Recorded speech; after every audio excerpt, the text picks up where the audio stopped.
Peace, kings and queens, and welcome back to my channel. As you know, it is your girl Queen SP, and I'm back with another video. Welcome back. Good to see you. Come on in. We've been waiting for you. But anyway, today's topic is the value of self-love. Self-love. The relationship with yourself is arguably the most important relationship you'll ever cultivate in your entire life. At least if you ask me. So if you're interested in hearing more about this topic, keep watching.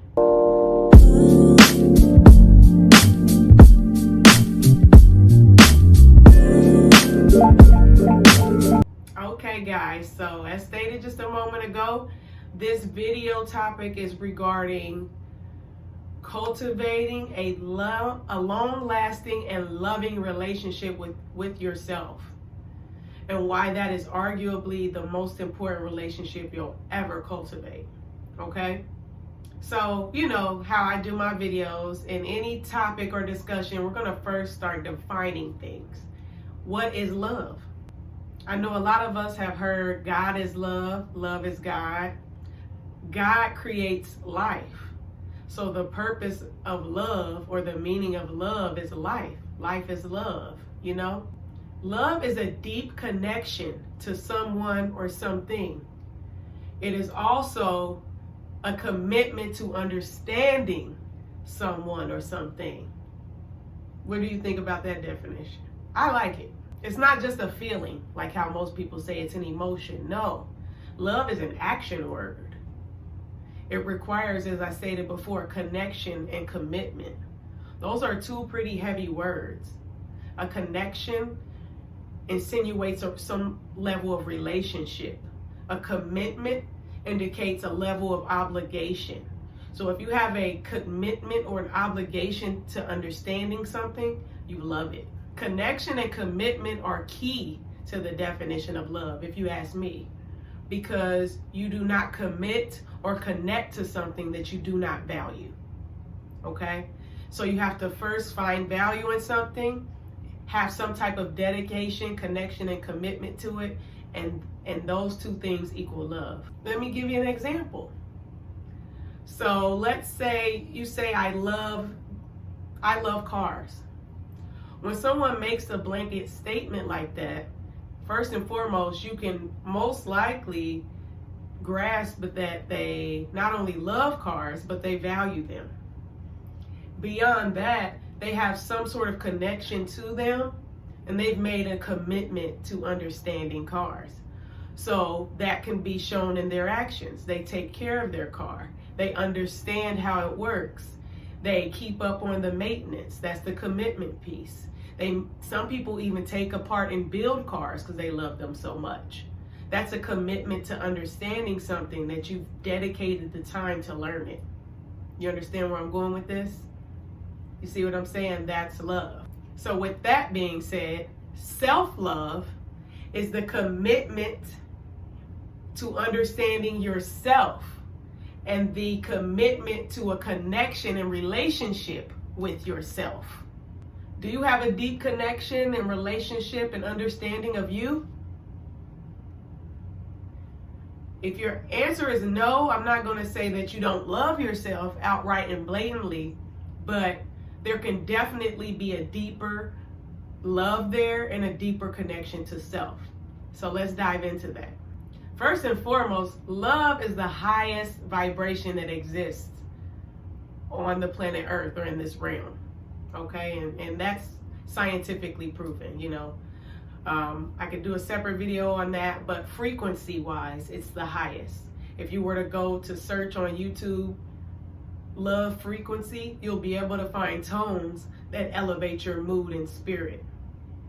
Just to throw in a quick tidbit before we move forward, your heart actually feels things first before sending a wave to your brain to interpret it.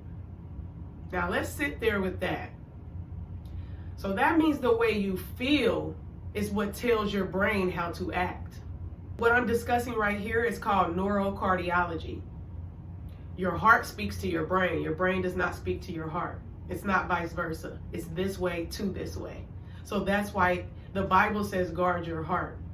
Okay? It is the most important thing you have because from it flows everything, including your brain waves.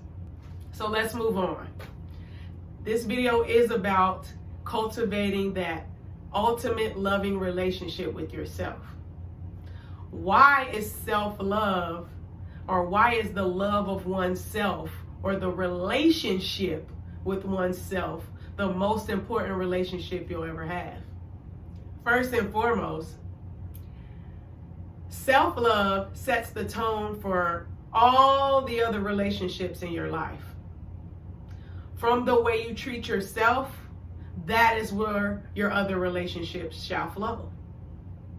If you do not have a deep connection with yourself, there is no way to establish a fully deep connection with another. Having any sort of deep connection with anything requires understanding and dedication. If you fail to connect with yourself, how could you ever expect to connect with anyone else? The fact of the matter is that people can only meet you where they met themselves. Some people do not know themselves or have never even met their true selves. So how can you expect them to really know you or understand you if they haven't even made that commitment to them? So when I say people can only meet you at the level they've met themselves, if they've only met themselves on that shallow level, that's as far as deep they can swim, okay? They cannot meet you in the deep end if they've never been there themselves. Look at it like that. It's a pool. I've swum to the deep end by myself, but I'm not going to force anyone to come with me. They have to be willing to make that jump for themselves. You feel me? So if someone is very surface level with themselves, meaning they believe that their true self is the clothes they wear, their hair, their looks, the things they like, which that's partially it, but your true self has no form. That is your soul. That is your spirit. It is formless. It is also timeless. Okay? That's the true self I'm talking about. If you don't love you, how can I? You teach people how to treat you by how you treat you. So if you talk to yourself crazy, why shouldn't I? Therefore, if you wish to seek meaningful and deep connections with others, you have to first do so with you. It's just as simple as that.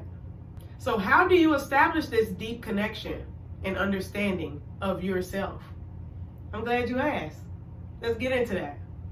Number one, solitude. To establish any type of meaningful connection to anything, you must be with it, preferably alone with it. For example, if you're in a relationship, when you begin to cultivate that relationship with the other person, you aren't always in group settings. That would be impossible for you to get to know each other. You had to do one-on-one things together, okay? So this is no different for yourself. If you want to cultivate that deep relationship with you, you must commit to solitude. You need to learn and cultivate and feel and relate to your own energy, separate from others being around you. How are you when you are just with you? That's the real you. Be alone with your emotions. Feel them. Understand them. That is the real you. Your emotions are not bad things. You can look at them as a barometer. They're just a measurement system to let you know where you are at that particular moment. There is no expectation that should come from that. Just sit in it, feel it, and understand it. That requires your solitude. Number two, cultivate your inner child. Okay? So, this is kind of a buzzword right now, inner child. But what this means is to connect back with the things that you enjoyed when you were a child. It was innocent. It didn't require anyone to put something in front of you and say, hey, like this or do this. When you were a child, you simply were. You didn't need to read a book or a manual to be a child and have a good time. You just did it. That's the real you. So if you used to like reading, writing, dancing, singing, crafts, whatever the case may be, get back into that. It's going to bring back that curiosity, that creativity, bring that real you that's been suppressed. Start to do those things that brought you joy before people told you they were wrong, or that you were too old, or that that's for boys, or that's for girls. You shouldn't do this. Before all those societal norms tried to get you to change, go back to that. That's the real you. When you go back to these things, it allows you to get back to just a state of being. We are human beings. We always look at we have to be doing, but what makes us truly human and who we really are is just our innate being. When you do those things, it allows you to get back to be. Just be. And if you don't know what I mean, just go observe a child. Just watch them play by themselves or with others. They're not worried about the crap that we're worried about. That's why it's important to always have that childlike mentality and faith within you, no matter what age you are, because they understand the true meaning of life before we put our crap on them and change them. Number 3, get to the bottom of your fears, your doubts, all of those sorts of things. What are you fearful of? Why? What are you actually scared of? Who? Is this even your fear? Or was it passed down generationally and it's just something you were born into being fearful of because the people before you told you to be scared of it? Really dig deep into those fears and unpack them. You may find that when you get to the bottom of one, it had nothing to do with you whatsoever. I found that most of the time that the word fear is interchangeable with your ego. Your ego is this primitive part of your consciousness that did serve a purpose, at one point of time. It protected us. It kept us safe. Let's say when we were hunters and gatherers, it may tell you, hey, watch your back. There may be somebody back there trying to stab you to get that same plant to eat, This is just an example. But we no longer live in that type of state of being. So there's no reason really to fear. Fear is an illusion. Most of the times, the fears that we have are not based in reality. They'll never happen, okay? So your ego is telling you to be scared of certain things because its job is to keep you safe.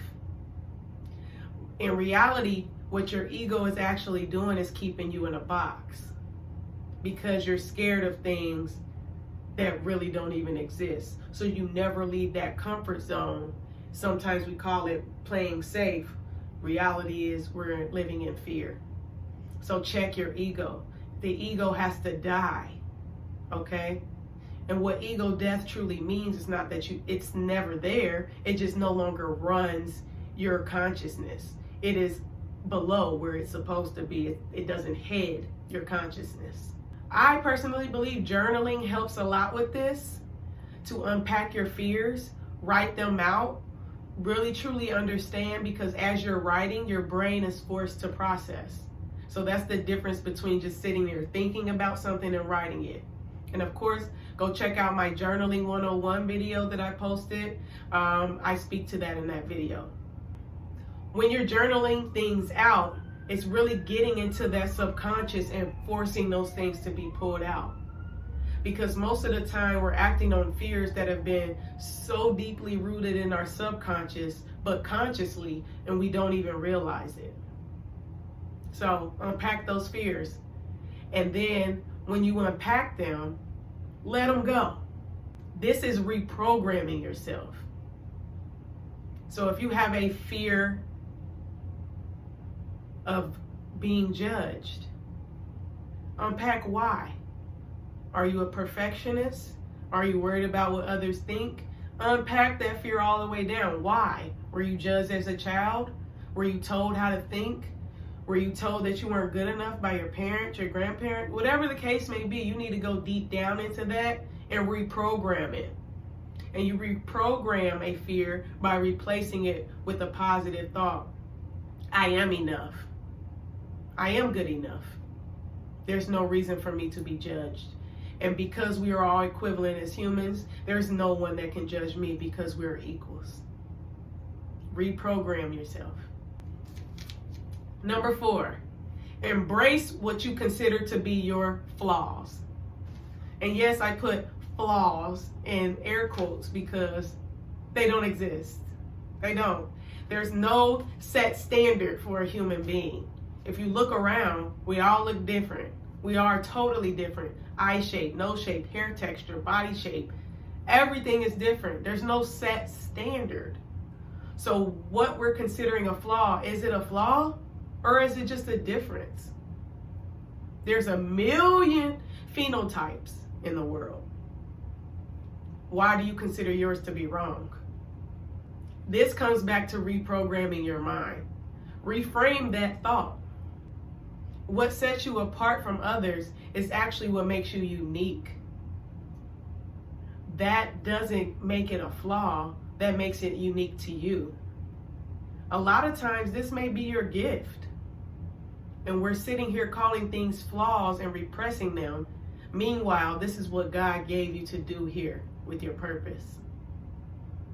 For example, since I was a child, I've always been told, oh, you talk too much, or you're very opinionated, you know? And I can't say that that really quieted me down too much because y'all know I'm always talking, but I even still to this day feel like I don't say as much as I think. Of course, there's tact now that I didn't have as a child. But now, can you see how I have a YouTube channel? I'm using my voice. That could have really stunted me from ever getting on here and doing this because people told me I'm wrong for having different opinions or for speaking out about certain things. Another example would be my hair texture. You see, I've embraced it. I have it out. It was a time where I looked at this as a flaw. Okay? No, I have type 4 hair. I don't have type 3 hair. I'm not mixed. I don't have Native American hair. None of that. This is straight up Nigerian hair, like Lil Wayne talked about. Okay? Now, there was a time where I was ashamed of this. But that wasn't mine. Okay? I was given a relaxer when I was 6 years old by a hairstylist who just did not feel like dealing with my hair. She did not consult with my mom before she did that. My mom dropped me off and came back and I had a relaxer. Okay? So, because she saw it as a flaw, because she didn't know how to take care of my hair, you know, in the 90s, that's what we all were doing. We slap a perm in it, call it a day because we didn't know how to handle our textures. The fact of the matter is, now, here I am, a child, being told that my hair is wrong. It's flawed. The way that it naturally grows out of my scalp is a problem. So you can see how I carried that into adulthood. I didn't go natural until I was into my 20s. So that was over a decade and a half of me internalizing that my hair was naturally wrong. It's too thick. It's unmanageable. These are the things we tell ourselves, not even realizing this is rooted in falsity. And this is actually someone else's fear.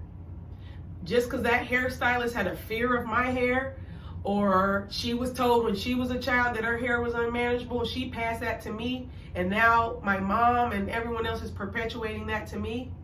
I had to go back and unpack that. That's not even mine. I love my hair. I'm never going back. And since I've been natural, I've inspired many people around me to go natural. What if I never conquered that fear or that flaw? It's not worth it. Reprogram your mind. Self-acceptance is key to self-love. You cannot love something you have not accepted. You must accept things that cannot be changed. My hair texture cannot be changed. It will continue to grow out of my scalp this way until the end of time. I accept that. And because I've accepted that, I love it.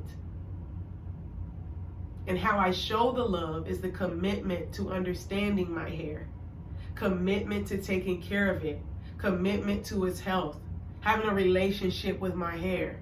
That's love. Since it is an extremity of my body, that's a part of self-love. You get me? Affirm yourself. Say things like, my hair is beautiful. Or whatever you're struggling with. My body is beautiful.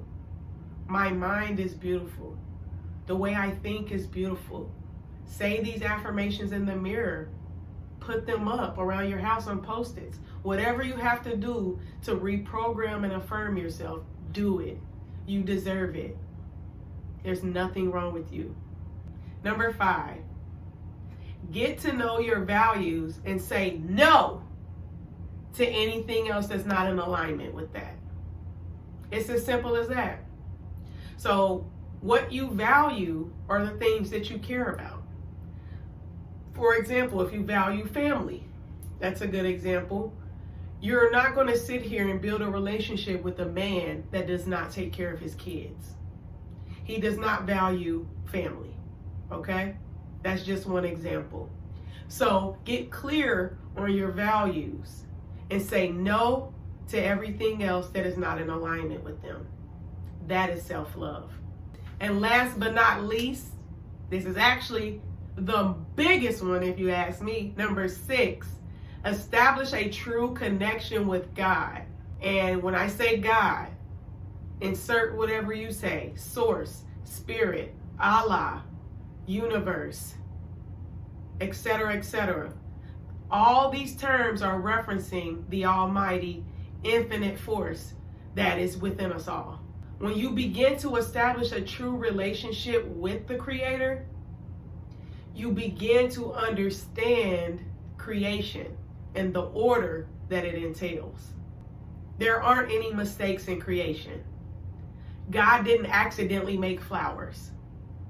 He didn't accidentally make it so the bees have to pollinate the flowers in order for us to have foliage. None of that is an accident. That's order. There's no chaos in the universe. Everything follows a divine order. With that being said, so do you. You think it was an accident that you were brought here on the day that you were brought here, on the year that you were brought here, that you look the way you look, that you were born in the family you were born in, that you were born with the hair you were born with, you were born with the voice or the gifts you were born with?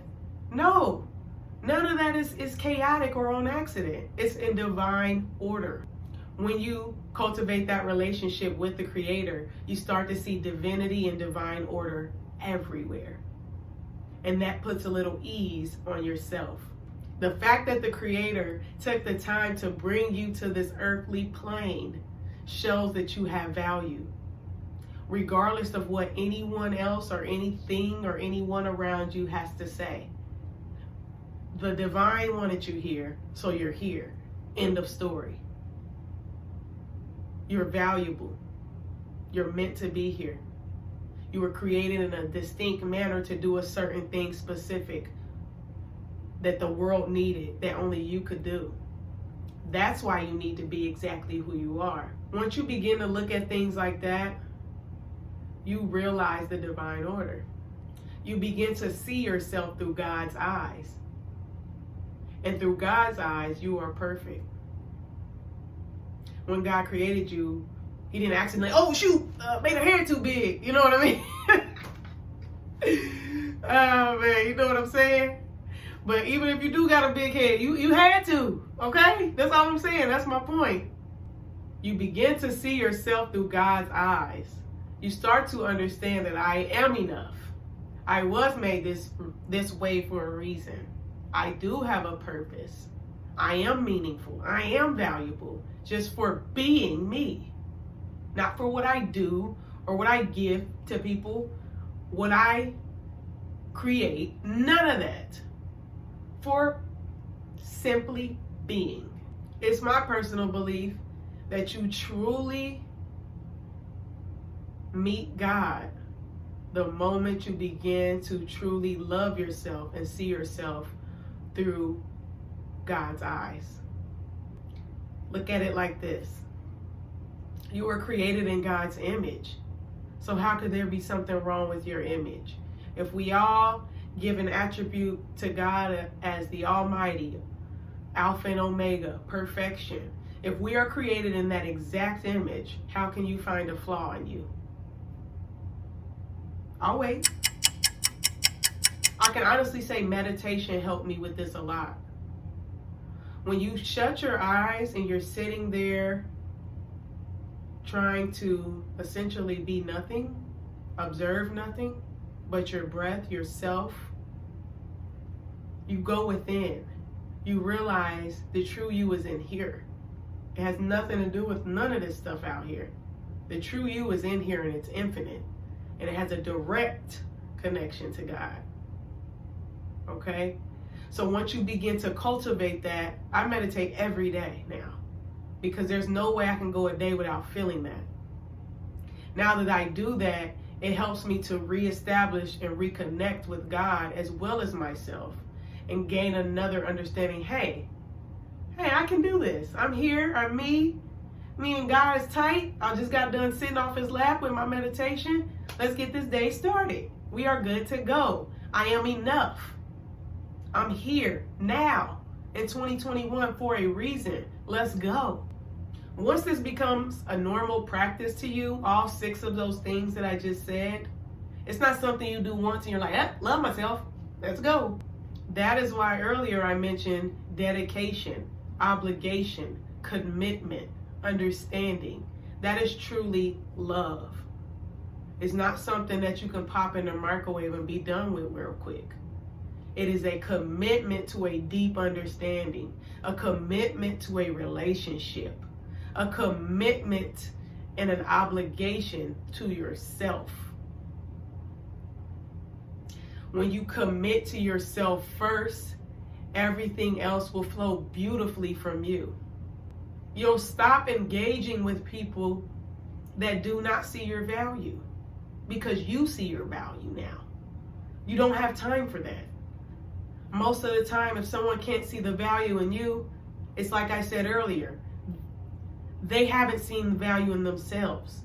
People can only meet you where they met themselves. Okay?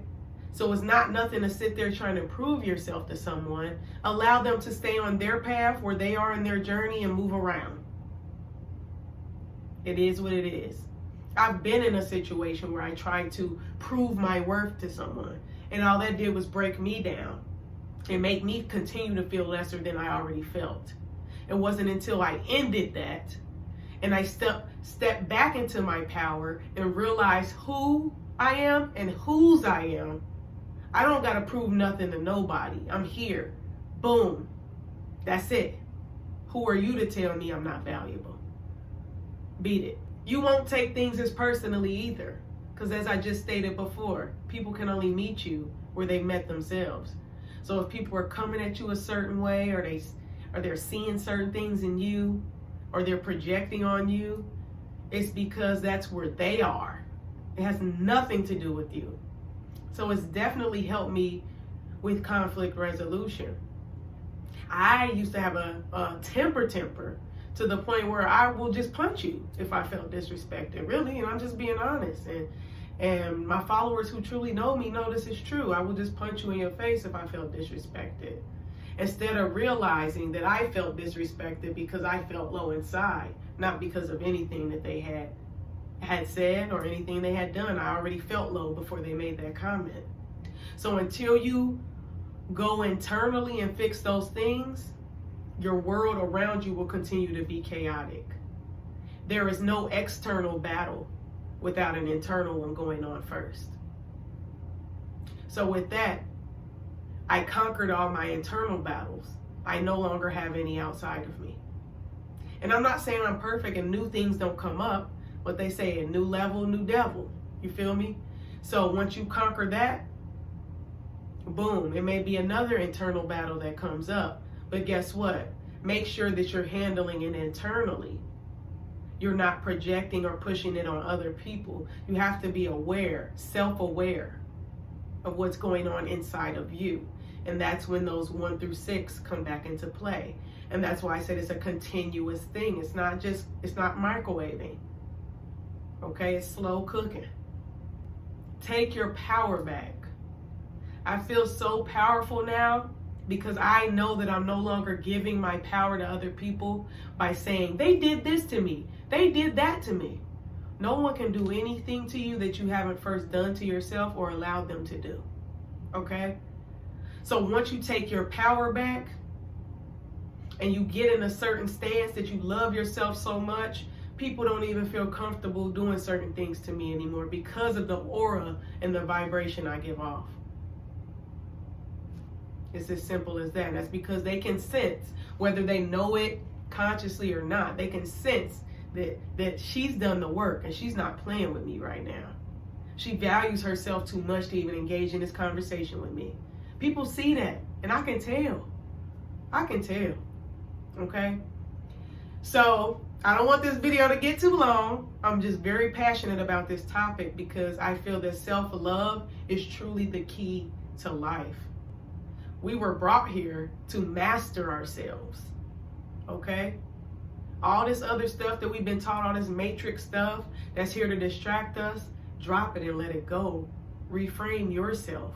Become who you were. Drop all that stuff off. Unlearn the crap that we were taught and get back to the original you. You're not becoming anything. We were born who we were meant to be. Take off that armor that we put on. Okay? Love yourself. Master yourself. It's not until you do those things will you be able to even walk on your path of purpose and alignment. You cannot know what you were meant to do here if you don't know who you are. Okay? If you try to throw a fish in the sky and make it fly, it's going to fail miserably because that's not what it's meant to do. Okay? So get clear on who you are. Love yourself. Know that you are enough.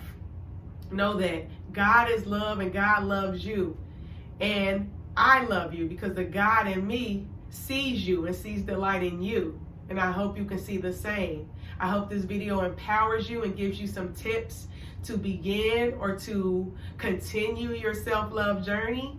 Until next time, peace and love, kings and queens.